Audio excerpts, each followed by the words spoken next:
Christophe Gatineau, bonjour. Bonjour. Bienvenue à la foire du livre de Brive version 2009. Vous êtes agronome spécialisé en agriculture et en permaculture.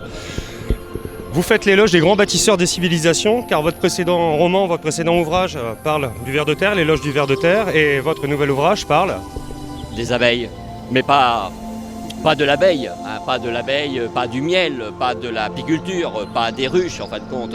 Non, on a fait un éloge des abeilles, mais pas de l'apiculture. L'apiculture, c'est autre chose.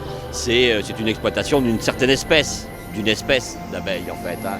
Parce que peu de gens savent finalement, hein, et on le découvre depuis quelques années qu'en France, rien qu'en France, il y a 2 fois plus d'espèces d'abeilles que d'oiseaux. Voilà. Et donc notre travail en fin de compte, c'est de mettre en scène l'information scientifique, parce que dedans, dans ce livre, on raconte des choses qui peuvent sembler extraordinaires, hein, des abeilles qui savent additionner, des abeilles qui savent soustraire, des abeilles qui ont intégré le concept du zéro, des abeilles qui vont débattre. Qui ont un GPS intégré.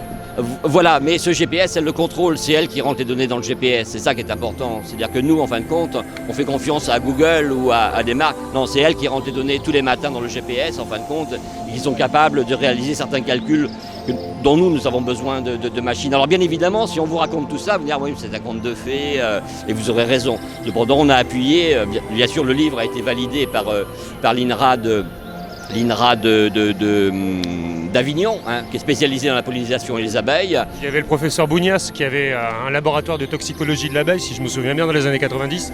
Voilà, mais nous on a travaillé avec le docteur Vessière en fin de compte, hein, vraiment il y a plus de 110 références scientifiques, parce que ce qu'on raconte en fait, ça semble fou, mais en fait c'est validé sur le plan scientifique. Voilà. Alors l'idée après, c'est de sensibiliser, c'est-à-dire que ce dont nous avons besoin, nous, vous, moi, la société civile, est-ce que c'est de miel ou de pollinisation ?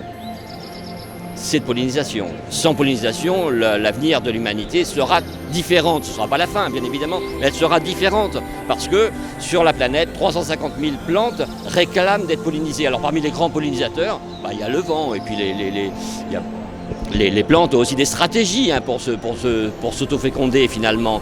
Mais on a besoin, elles ont recours, beaucoup de plantes ont recours à ces insectes pollinisateurs. Alors ces insectes pollinisateurs, c'est pas simplement ces abeilles, hein, c'est en France, rien qu'en France, un insecte sur 4 est un pollinisateur. C'est-à-dire qu'on a 10 000 espèces de pollinisateurs en France, et on va retrouver dans le monde d'autres, autres que les insectes, que le vent. On va retrouver des oiseaux qui pollinisent, des chauves-souris qui pollinisent, etc. Donc à un moment, il y a cet accord particulier entre le monde végétal et le monde animal, en fin de compte. Et le monde animal, le monde végétal lui fait un cadeau, du nectar, du sucre. En échange, le monde animal va être un facilitateur sexuel pour la reproduction. Voilà. À peu près 2500 espèces d'abeilles entre les sauvages et les domestiques. Si on en perd combien, on est foutu à partir de combien d'espèces d'abeilles qui disparaissent ? En fait, en France, il y a exactement 970 espèces d'abeilles, en fin de compte. On ne peut pas penser comme ça, parce que vous savez, un système, en fin de compte, un écosystème, c'est un ensemble d'espèces qui, en même temps, sont complémentaires, qui collaborent plus ou moins. Mais on a ce caractère, je dirais, indissociable. Ça veut dire que s'il y a une espèce qui serait vraiment en danger, en fin de compte, une autre espèce va prendre la place. Cependant, ce qu'on peut dire, finalement, aujourd'hui, c'est qu'au niveau des abeilles domestiques, on a une